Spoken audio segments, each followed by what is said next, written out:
Should you blame the government for not having more money? Anytime we get paid, our money gets taxed. What I don't understand is why the government takes money from someone cutting the lawn or delivering pizza. Did they help them with that?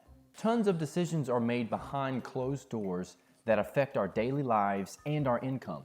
For this episode, I want to do a deep dive into whether or not the government has control over our finances.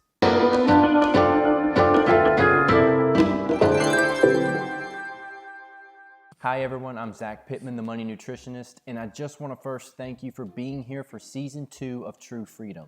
Before we get started, I would love for you to subscribe to my YouTube channel so that I can reach more people and provide them with useful information. True Freedom is a series about knowledge setting you free. The more you know, the freer you can become. And this season, I actually chose to name it Unseen Forces. My plan is to dive into interesting topics on things unseen, like the return on investment of a college education, or does having riches ensure that your kids will be happy and prosperous? These are not always obvious answers. We all want to say, yes, of course the government is controlling my finances. But we have to first do the research. Too many people today have opinions without first having the facts and doing a deep dive into the research behind the points they're making. As you may know by now, I like to start at the beginning. Governments came into existence to protect people and provide law and order. Specifically for U.S. citizens, we obey laws that create order based on the Constitution. As a reference point, the U.S. Constitution was written in 1787, and we still abide by those laws today. Our Constitution created what's called a federal democratic republic. Federal means several states unified together, but remaining independent for internal affairs. Democratic means people elect representatives to take care of legislative matters. And republic implies a strong head of state, aka the president, and elected officials representing the people. The key point I want to emphasize about this type of government is that the majority rules. Democracy does not imply that minorities are fairly treated. Now, when I say minorities, this could mean you're a minority by race, age, income, where you live, your sexual orientation, or your beliefs. There's tons of categories where you could be considered a minority. The Constitution, not democracy, is actually what protects the rights of minority groups. Just remember, in our system, it's the majority who makes the decisions. And we're going to come back to this point later as we start diving more into who controls your finances.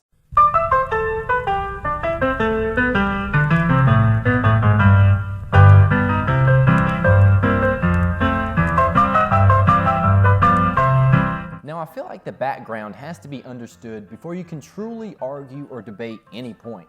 And I feel like that's why I have to go backwards and talk about the government and the history before we can dive into this a bit deeper. Most people don't do their historical research before having an opinion. And I always like to use the analogy, we need to argue the trunk, not the branches. Another thing is that when it comes to true freedom, you have to be open to new ideas and ideas that challenge your own beliefs. That's how we grow as people.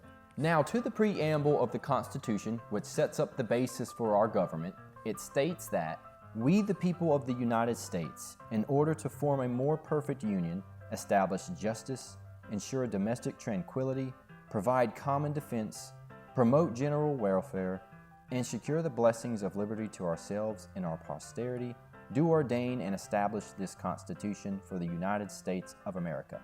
Yeah, I don't know what the hell that last part means either. But it seems secure the blessings of liberty to ourselves and posterity means to protect the nation's blood-earned rights for liberty, justice, and freedom from a tyrannical government. Yeah. The preamble simply explains why we need and have the Constitution. The Founding Fathers were able to lay out three main principles on which our government is based. First is inherent rights, which are the rights that anyone living in America has. Second would be self-government, which is a government by the people. And third is a separation of powers, which are the branches of government with different powers. The branch of government that has the most power over controlling the financial situations of Americans is the legislative branch.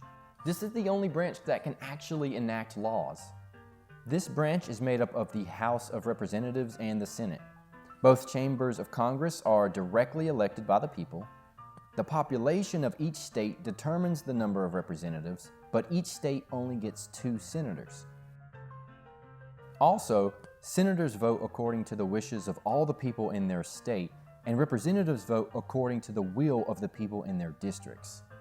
There are currently 435 representatives and 100 senators, or 535 people making decisions for literally everyone. Now that we understand the government a bit better, let's take a step back. We elect our government.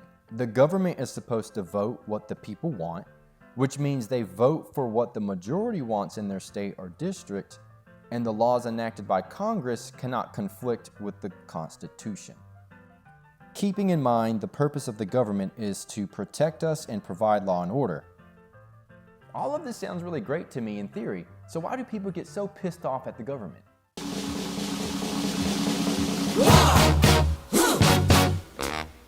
What is it good for? Nothing.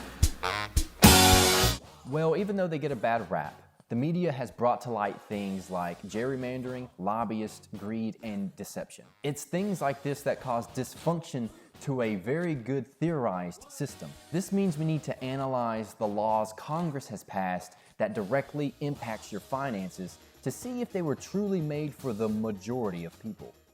We believe in Social Security. We believe in work for the unemployed. We believe in saving homes. Cross our hearts and hope to die. We believe in all these things. But we do not like the way the present administration is doing them. Just turn them over to us. We will do all of them. We will do more of them. We will do them better. And most important of all, the doing of them will not cost anybody anything. The best place to start is with taxes. This is where the government has the most control, and it's the biggest loss of income for Americans. Right now, the 3 biggest taxes are federal income taxes, Social Security taxes, and Medicare taxes. Let's start with Social Security taxes.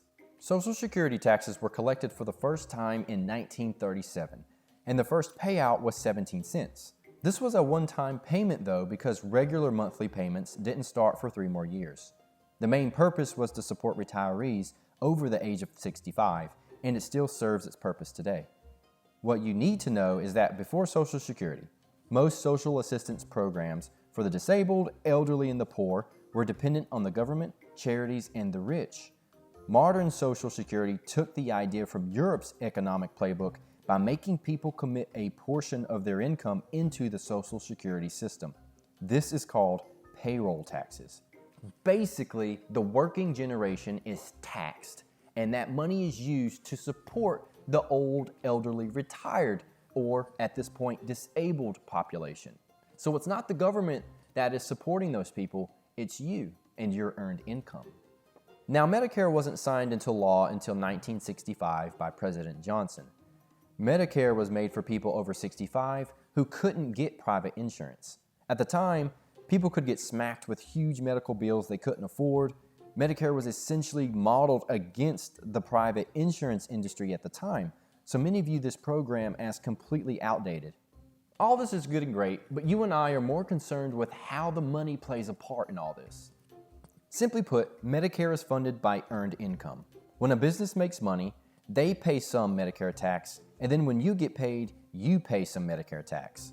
The Medicare tax of 2.9% is split in half between you and your employer. If you work for yourself though, you pay all of the Medicare tax on your earned income. The crazy thing is there's no cap on this amount. So if you make $1 million, you're going to pay $29,000 in Medicare tax. But you should know Social Security tax, there is a cap. Last but not least, federal income taxes. So if we're paying Social Security tax to help retirees, and we're paying Medicare taxes to help people with their health care when they're retirees, and at this point it's disabled people too, then why is the government taking out federal income taxes? Today, our income taxes fund nearly 80% of all the revenue the government needs to run all of its programs. But it has changed a lot with time. Abraham Lincoln first used income taxes for the Civil War. Rates were 3% if you made over $600 and 5% if you made over $10,000. The next big tax change was in 1894. The rate was 2% on all income over $4,000, which only impacted under 10% of households. Now, I would like to say this is where we have met the most critical point of the entire video. So try to stick with me through this because it gets very interesting. In 1895, there was a court case that reached the Supreme Court called POLLOCK versus Farmers Loan and Trust Company. Charles Pollock sued the corporation in which he owned stock, contending that the corporation should never have paid the income tax because the tax was unconstitutional. The tax paid was on income from owning land. Since land is real estate, those taxes were supposed to be direct taxes. What you need to know is there are different types of taxes: direct taxes, property taxes, and capitation taxes, for example. The argument was that real estate taxes are direct, meaning the tax should be apportioned to the states based on population. He had a legitimate point based on the laws at the time. This eventually led to the split Supreme Court decision that the taxes on the land were indeed unconstitutional. The tax of 1894 was then repealed. Yay, right? All of this led to the creation of the 16th Amendment of the Constitution, which allows Congress to levy an income tax without apportioning it among the states on the basis of population. This amendment was passed because of the Pollock case and because the federal government needed more revenue. What all of this means is that the government gave itself the power to tax you for any type of earned income that you make. How things are taxed differently, like dividends for instance, it all comes directly from the court cases of this time, along with the legal interpretations of the Constitution. From what we've learned so far, I think a normal person would probably say, well, all of this is good and great, but it doesn't seem like these laws are coming from the majority of people. What majority of people would agree with all of these taxes? Well, in a democracy, taxes are supposed to be fairly beneficial between those who vote on the tax, pay the tax, and benefit from the tax. Some say this holds true for a community, but not for an individual person. It can also be argued that democracy is a way for the majority to take advantage of minority groups. And when we say majority, we really mean the majority of those who actually vote. So what we know now is that taxes are legal, and the government uses them for our protection and well-being. The top programs our taxes go to are Medicare, Social Security, National Defense, veteran benefits, education, law enforcement, energy, the environment, and international affairs. I personally believe all of those are needed. Could money be spent better? Probably. But let's remember the question: is the government controlling your finances? Because of taxes and that Congress has the ability to change the rates to whatever they want, and they can tax any of your income, the simple answer is yes, the government does control your finances. However, since we are both more knowledgeable on the point now, I'm going to end by saying this. The government controls your finances at different capped income percentages for basic protections under the Constitution, while leaving loopholes available for the experienced, well-connected, or the majority to exploit and take away those basic protections for others. Look, it's up to you to decide your own ethical standing here. You can choose to overcome those income limitations automatically placed on your earned income, knowing that it might hurt someone in need later on. Or you can simply pay the taxes because taxes don't take away your ability to earn more money. Regardless of your ethics, the question is, does the government control your finances? And the answer is yes, but only as much as you allow them to do it. Keep in mind, I'm not advocating for anything illegal. I'm simply saying you can either choose to suffer under the rules or use the rules to make your life better and maybe give back in some other way. I hope that you've enjoyed this segment of True Freedom and that you've learned something. Make sure to leave a comment below on where you stand when it comes to the government's control of your finances, and I'll see you next time. Thanks for watching. Be sure to follow me on Twitter, Instagram, and Facebook to stay updated on the latest, but more importantly, to stay updated on YouTube, press the subscribe button below.